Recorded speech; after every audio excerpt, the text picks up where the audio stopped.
Masih banyaknya masyarakat yang saat ini membuang sampah di sungai serta pembuangan limbah pabrik yang turut mencemari sungai-sungai di Kabupaten Bogor disorot Komisi 5 DPR RI. Hal ini diungkapkan langsung Edi Santana usai melakukan kunjungan kerja di Jembatan Cikareteg. Menurutnya pencemaran sungai yang saat ini terjadi di Kabupaten Bogor sudah sangat fatal. Kurangnya ketegasan PMK Bogor menyelesaikan polemik ini menjadi salah satu faktor.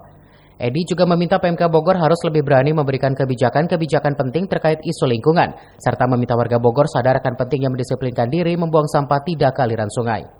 Berani melarang plastik, buang sampah ke plastik nggak boleh lagi gitu. Di toko-toko nggak boleh lagi.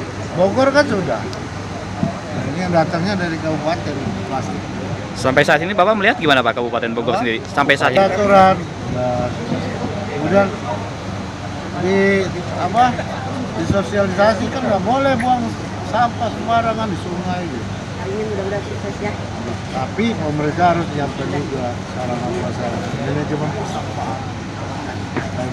Dengan pencemarannya, saya nggak berani ngomong, belum lihat. Terkait ini aja jalan ini.